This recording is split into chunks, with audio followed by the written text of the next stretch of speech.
Hello, hello, hello and welcome back to the Underdogs Acharya. तो हम कर रहे थे एथिक्स, इंटीग्रिटी और एप्टीट्यूड में थियरीज ऑफ नॉर्मेटिव एथिक्स, जो कि ऑलरेडी पार्ट है हमारा डायमेंशंस ऑफ एथिक्स का। तो डायमेंशंस ऑफ एथिक्स में हमने पहले ये देखा कि डायमेंशंस क्या होती हैं, फिर हमने थोड़ा नॉर्मेटिव एथिक्स के बारे में समझा और आज हम इसी का ये जो पार्ट है वर्च्यू एथिक्स। अब हम देखते हैं कि वर्च्यू एथिक्स के जो थियरीज हैं इसके टाइप्स क्या-क्या हैं। तो सबसे पहली है आपकी यूडेमोनिज्म, दूसरी है एजेंट बेस्ड अकाउंट्स और तीसरी है एथिक्स ऑफ केयर। इनको एक-एक करके हम अब देखते हैं। तो सबसे पहले है यूडेमोनिज्म कि ये क्या होता है। तो ये जो आइडिया था ना ये इनका था, अरिस्टोटल अंकल का। और इन्होंने क्या इसकी फाउंडेशन दी थी और इन्होंने एक क्वेश्चन पूछा था, किसी भी चीज को अच्छा क्या बनाता है। फॉर एग्जाम्पल एक अच्छा चाकू जो है वो धारदार होगा और सही से काटेगा। ओके। एक अच्छा कुत्ता जो होगा वो अच्छे से दौड़ेगा, खेलेगा, अच्छे से गार्ड करेगा। बट एक अच्छा इंसान, what makes a good human. इन्होंने कहा कि ह्यूमंस जो हैं वो यूनिक हैं क्योंकि हम सोच सकते हैं, हम रीजन कर सकते हैं, हम चॉइसेस ले सकते हैं। डॉग्स या चाकू या जिराफ या हाथी ये सब नहीं कर सकता।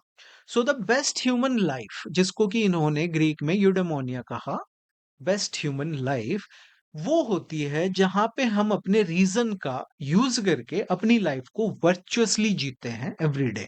ओके, सही से जीते हैं। तो जब आप अच्छी आदतें डेवलप करते हो, आपका कैरेक्टर अच्छा हो जाता है, आप अच्छे से एक्ट करते हो और आपकी लाइफ जो है वो नेचुरली ही बेस्ट पॉसिबल लाइफ बन जाती है। You attain eudaimonia. ओके। अब यूडेमोनिया क्या है? ये सिर्फ खुश होने की फीलिंग नहीं है, जैसे तुमने आइसक्रीम खा ली तो खुशी होगी, गर्लफ्रेंड ने मिलने बुला लिया तो खुश हो गए, या गेम जीत लिया तो खुश हो गए, कल परसों आरसीबी जीत गई तो सारे फैंस खुश हो रहे हैं। But that is not eudaimonia. It means true flourishing, यानी कि एक ऐसा जीवन जीना विच इज रिच, रिच पैसे में रिच नहीं, okay, meaningful and well rounded, जहां पे तुम डीपली सेटिस्फाइड फील करो एट होम अपनी खुद की लाइफ में। अब कई लोग होते हैं ना कि उन्हें वो कहते हैं कि भाई भटक रहे हैं, तो ये जो फीलिंग जिसकी लाइफ से चली गई, दैट इज यूडेमोनिया। तो इसको thriving as a human being, when you are thriving in your life as a human being, और सिर्फ मॉनेटरीली नहीं, हर एस्पेक्ट में आपका रिलेशनशिप भी अच्छा चल रहा है, आप मेंटली पीस भी है आपको, आप खुश हैं, ठीक है, आप सेटिस्फाइड है, that is eudaimonia, thriving as a human being. So eudaimonism में वर्च्यूज जो होते हैं ना, दे आर नॉट टूल्स जिनको आप यूज करके रिवॉर्ड्स लेते हैं, बल्कि ये आपके अच्छे जीवन के मेन इंग्रेडिएंट्स होते हैं। और being virtuous is actually good for you, क्योंकि ये आपको एक अच्छा जीवन जीने में हेल्प करता है, जो कि आपके सेल्फ इंटरेस्ट से अलाइन करता है। अब यहाँ पे बीइंग मॉरल और बीइंग हैप्पी, कई बार हम कहते हैं ना कि अच्छा इंसान खुश नहीं रहता, या आप मॉरली राइट डिसीजन लोगे तो आपको दुख मिलेगा। ओके। तो यूडेमोनिज्म कहता है कि being moral and being happy they go together, और इनमें कोई कॉन्फ्लिक्ट नहीं है। नेक्स्ट है हमारी एजेंट बेस्ड वर्च्यू एथिक्स। तीन पार्ट थे ना यहाँ पे इसके, तो ये हमने कर लिया। अब एजेंट बेस्ड अकाउंट्स दूसरा। ओके। तो एजेंट बेस्ड अकाउंट में क्या होता है कि हम कोई कॉम्प्लिकेटेड रूल्स या बिग थियरीज को फॉलो नहीं करते। हम उनको फॉलो करते हैं जिनको हम एडमायर करते हैं, उन लोगों को या फिर उन रोल मॉडल्स को। हम डिसाइड करते हैं ये पूछ के कि जिस सिचुएशन में मैं हूं, उस सिचुएशन में एक ट्रूली गुड पर्सन या वो पर्सन जिसको मैं एडमायर करता हूं, वो क्या करेगा।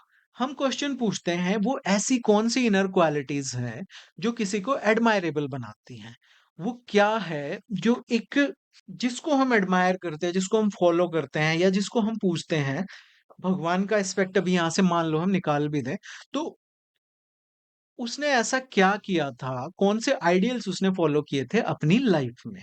फॉर एग्जाम्पल, जब हम रामायण पढ़ते हैं और एक बार को हम भगवान राम को सिर्फ प्रिंस की तरह देखें, एक राजकुमार की तरह देखें जिसकी लाइफ में डिफिकल्टीज आई, तो उन डिफिकल्टीज में भी how he maintained his good virtues, his good character, तो इसलिए हम उनको मर्यादा पुरुषोत्तम कहते हैं और कहते हैं कि हम सबको उनको फॉलो करना चाहिए। So this is agent based ethics, मर्यादा पुरुषोत्तम। ही इज एन आइडियल जिसको कि हम सबको फॉलो करना चाहिए। कहते हैं ना अपने यहाँ पे। सो एजेंट बेस्ड वर्च्यू एथिक्स जो है वो कहती है कि जिन लोगों को आप ट्रूली एडमायर करते हो उनको देखो, उनके गुड कैरेक्टर को कॉपी करो, उनके काइंड मोटिव्स को आप इमिटेट करो, अपनी लाइफ में उतारो। Act from good heart and that would make something ethical. अच्छी नीयत से आप कुछ करेंगे तो वो आपका काम एथिकल हो जाएगा। It's not about what should I do and more about what kind of person I should become, यानी कि मुझे क्या करना चाहिए ये सोचने की बजाय इट फोकस करो कि मुझे किस तरह का इंसान बनना चाहिए। अब वेस्ट में भी एथिकल डिसीजंस पे होता है या क्रिश्चियंस में होता है तो वो पूछते हैं what would Jesus do. That is also agent based virtue ethics. तीसरा है एथिक्स ऑफ केयर। वहीं पे हमारे 3 थे ना ये, तो ये हो गया है, ये हो गया है, अब है एथिक्स ऑफ केयर। तो एथिक्स ऑफ केयर क्या हुआ कि ये इसको डेवलप किया है मेनली फेमिनिस्ट राइटर्स ने या वुमेन फिलोसोफर्स जैसे कि एनेट बेयर। इट फोकसेस ये एम्पैथी, कंपैशन और दूसरे लोगों की केयर करने पे फोकस करता है जिनको मदद की जरूरत होती है। सो it is a type of virtue ethics जो कहता है कि मोरालिटी को फोकस करना चाहिए दूसरों की केयर करने पे और स्ट्रॉन्ग रिलेशनशिप्स बिल्ड करने पे rather than just following strict rules और सीकिंग परफेक्ट जस्टिस। यानी कि सिर्फ रूल्स फॉलो करने पे हमारा फोकस होगा तो हम एथिकल नहीं हो पाएंगे। हमारी जो एथिकल संरचना है उसको बनाने के लिए हमें मोरालिटी को फोकस करना चाहिए कि हम दूसरों की केयर कैसे कर सकते हैं, हम अच्छे रिश्ते कैसे बना सकते हैं। That is why it is called ethics of care. Okay, तो यहाँ पे मेन आइडिया है कि इन थिंकर्स ने नोटिस किया कि जो ट्रेडिशनल मॉरल थियरीज हैं या एथिकल थियरीज है, जैसे आगे हम पढ़ेंगे ये कांट अंकल की डियोंटोलॉजी है या बेंथम की यूटिलिटेरियनिज्म है, ये बहुत ही मैस्कुलिन फील होती हैं क्योंकि ये थियरीज जो हैं ये एम्फसाइज करती हैं जस्टिस के सबके लिए, फेयरनेस फॉर एवरीवन, ऑटोनॉमी, सब इंडिपेंडेंट होंगे, universal rules that apply to all people equally and abstract principles and logic, ये सब ये एम्फसाइज करते हैं। सो वुमेन थिंकर्स या फेमिनिस्ट राइटर्स ने कहा कि हम जो हैं, लेडीज जो हैं, विमेन जो हैं, हम मोरालिटी को फेमिनिन वे में देखते हैं। बिकॉज उनका कहना था कि विमेन जो हैं they focus more on caring for people who need help या फिर nurturing and supporting others. Okay, patience, self sacrifice and maintaining good relationship, this is the focus of women according to them. So ethics of care जो है वो कहता है society has undervalued this caring virtues, कि आप justice पे और इन सब चीजों पे फोकस कर रहे हो, मुझे कैसा इंसान होना चाहिए, सब होना चाहिए, हम जो करते हैं उस पे तो आप ध्यान ही नहीं दे रहे हो। ओके, सो इन चीजों को सोसाइटी ने अंडर वैल्यू किया है। जो केयरिंग की वैल्यूज हैं, जो केयरिंग की वर्च्यूज है, दूसरों की हेल्प करने की वर्च्यूज हैं, इनको पूरी तरह अप्रिशिएट नहीं किया गया है, जबकि ये बहुत ही इंपॉर्टेंट वर्क है जो कि ट्रेडिशनली वेमेन के द्वारा ही किया जाता है, जैसे कि बच्चों को पालना, अपनी फैमिली का ख्याल रखना, इमोशनल सपोर्ट प्रोवाइड करना। Okay, so this is what ethics of care is about. तो ये मैटर क्यों करता है? तो ये जो फेमिनिस्ट फिलोसफर्स थे, जो विमेन लीडर्स थी, इनका आर्ग्यूमेंट था कि हमें चेंज करना होगा कि हम मोरालिटी को किस तरह से देखते हैं। इंस्टेड ऑफ आस्किंग कि क्या ये सही है या क्या ये रूल कोई रूल फॉलो करता है, हमें पूछना चाहिए कि मैं इस इंसान की बेस्ट मदद या बेस्ट केयर किस तरह से कर सकता हूँ।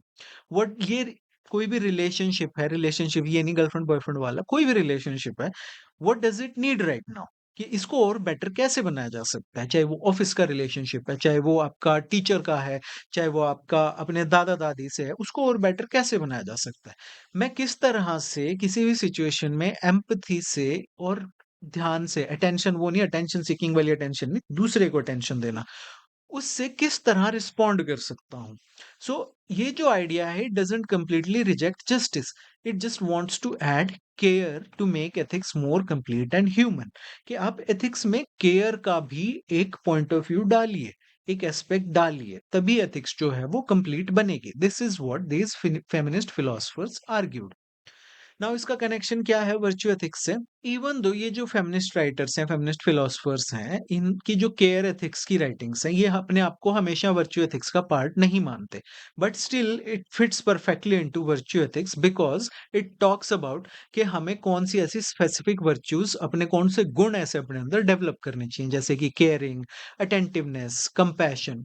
और किस तरह से ये जो वर्च्यूज़ हैं they are learned through social practices, इनको किस तरह हम समाज में सीखते हैं, हम इनको लेके पैदा नहीं होते हैं या मॉरल एजुकेशन से हम इनको सीखते हैं। This is also a part of virtue ethics and the importance of real relationships and emotions which is central to virtue ethics, यानी कि आप केयर किसी की तभी कर पाओगे, अटेंशन किसी को तभी दे पाओगे जब आप उससे अच्छा रिलेशनशिप मेंटेन कर पाओगे, इमोशनल कनेक्ट कर पाओगे, जो कि अगेन वर्च्यू एथिक्स का एक सेंट्रल पार्ट है। So that is why ethics of care falls into virtue ethics.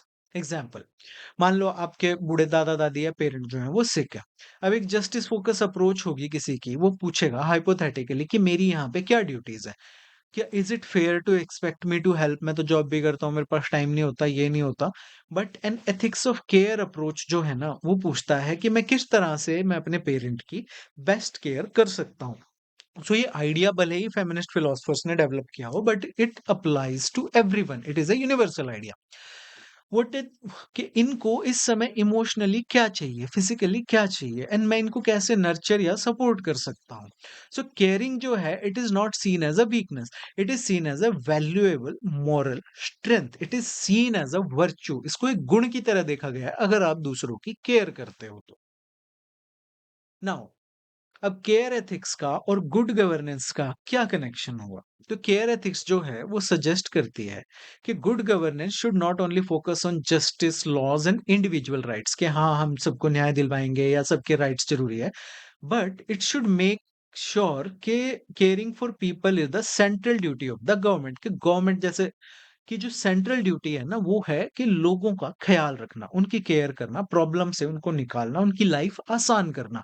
So citizens को कंप्लीटली इंडिपेंडेंट इंडिविजुअल्स की तरह ट्रीट करने की बजाय अगर गवर्नेंस आपकी केयर एथिक्स से इन्फ्लुएंस्ड होगी तो वो उनको एक्टिवली सपोर्ट करेगी जो समाज में वल्नरेबल है, वीकर सेक्शन है, जैसे कि चिल्ड्रन हो गए, बड़े बुजुर्ग हो गए, बीमार लोग हो गए, डिसेबल्ड लोग हो गए। ये जो केयर वाली गवर्नेंस होती है ना, जिसको कि हम वेलफेयर स्टेट कहते हैं, it focuses on value and fund care work. तो health care, education, child care, elder care, इन सब पे it will fund all these things और एंड मेक श्योर कि कोई भी समाज में अनकेयर्ड फॉर ना रह जाए। एंड ये ऐसी पॉलिसीज क्रिएट करता है जिससे लोगों की हेल्प हो सकती है, उनकी जो रियल ह्यूमन नीड्स हैं उनको मीट करने में। And it reduces heavy burden on unpaid care that often falls on women, क्योंकि घर में women नहीं होती हैं जो कि सबका ख्याल रखते हैं, for that they are not even paid. तो उन पे से भी हैवी बर्डन जो है वेलफेयर स्टेट है वो हटाता है। This is how care ethics and good governance are connected. Now अब श्रीमद् भगवत गीता में वर्च्यू एथिक्स है क्या? जनरली माना जाता है कि Shrimad Bhagavad Gita is about डियोंटोलॉजिकल ethics, के कर्म करो फल की चिंता मत करो, duty based ethics. Shrimad Bhagavad Gita जो है वो वर्च्यू एथिक्स को भी बहुत स्ट्रांगली सपोर्ट करती है, क्योंकि इट गिव्स द आइडिया कि गुड एक्शंस जो हैं आप अच्छा कर्म तभी करोगे जब आपका चरित्र अच्छा होगा, जब आपका कैरेक्टर स्ट्रांग और प्योर होगा तो आप नेचुरली अपनी ड्यूटी करोगे सही तरीके से, डिफिकल्ट सिचुएशंस में भी, जैसे कि वॉर या tough choices. Okay, so it is not only about what to do but what to become.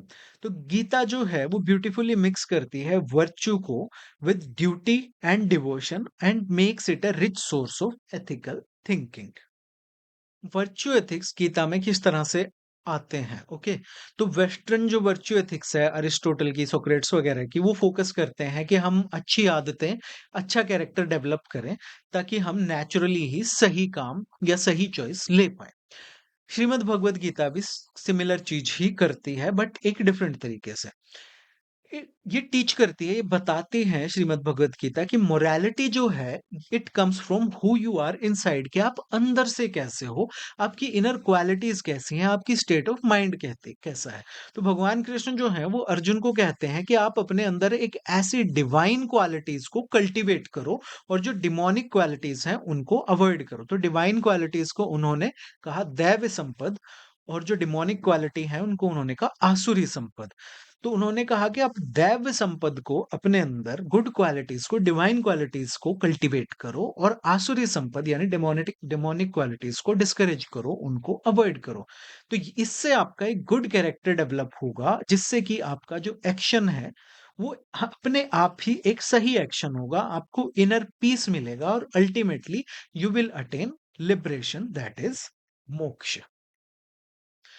Shrimad Bhagavad Gita नहीं कहती कि आप स्ट्रिक्ट रूल फॉलो करो नो मैटर व्हाट, या सिर्फ रिजल्ट्स पे फोकस करो। इंस्टेड श्रीमद् भगवत गीता कहती है कि become a balanced, pure and selfless person, और फिर अपनी ड्यूटी को परफॉर्म करो।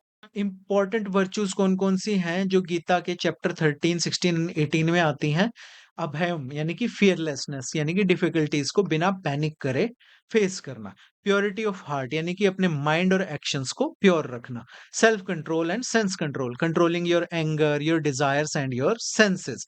नॉन वायलेंस यानी कि अहिंसा, not harming others in thought, word और डीड। ट्रुथफुलनेस यानी कि सत्य, स्पीकिंग एंड लिविंग ट्रुथफुली। और कौन-कौन सी वर्च्यूज हैं? नॉन ग्रीड या renunciation, letting go of excessive attachment to things and results. फिर है humility, gentleness, forgiveness and patience, दूसरों को इस तरह से ट्रीट करना काइंडली एंड खुद भी स्टेइंग काम।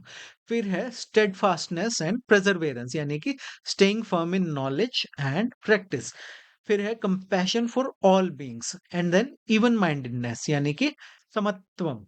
तो keeping the mind balanced in success and failure, pleasure and pain, यानी कि सक्सेस आए तो ये नहीं कि बहुत ज्यादा कूदने लग गए, फेलियर आए तो ये नहीं डिस्करेज होके बैठ गए, खुशी मिली तो ये नहीं नाचने लग गए, दुख मिला तो ये नहीं खड्डा खोद के उसमें बैठ गए, नहीं। बैलेंस्ड रहना, इवन माइंडेड रहना हर सिचुएशन में। दीज आर द वर्च्यूज जो कि श्रीमद् भगवत गीता आपको बताती है। सो कृष्ण जो है सिंपली अर्जुन को ये नहीं कहते कि जस्ट डू योर ड्यूटी। वो कहते हैं कि अपनी स्वधर्म के अकॉर्डिंग तुम एक्ट करो, अपनी personal duty as a warrior without attachment to results. वो कहते हैं कि cultivate your inner virtues like equanimity, यानी कि balanced mind, detachment and devotion, इन वर्च्यूज को कल्टीवेट करो। और वो कहते हैं कि अपने कर्म इस तरह से करो जैसे तुम भगवान को ऑफर कर रहे हो प्योर हार्ट से। तो कृष्ण कहते हैं कि आइडियल पर्सन जो है वो सेल्फलेसली एक्ट करता है, which is a virtue, with control over mind, which is again a virtue, and without ego, which is again a virtue. And this is very close to virtue ethics, that is, morality comes from inner character. तो कृष्णा एक inner character ही build करने को कहते हैं जिससे कि वो अपना जो धर्म है उसको सही तरह से निभा पाए। धर्म यहाँ पे ड्यूटी। तो इस लेक्चर का पीडीएफ आप यहाँ से डाउनलोड कर सकते हैं। लाइक करें, शेयर करें, सब्सक्राइब करें, नोटिफिकेशन आइकन को जरूर दबा लें। You are watching the Underdogs Acharya, मेरा नाम है राव अनूप सिंह। एंड बिलीव करो, अचीव करो, एंड देन यू सक्सीड। पहले बिलीव करो। Okay, thank you for watching, have a great day.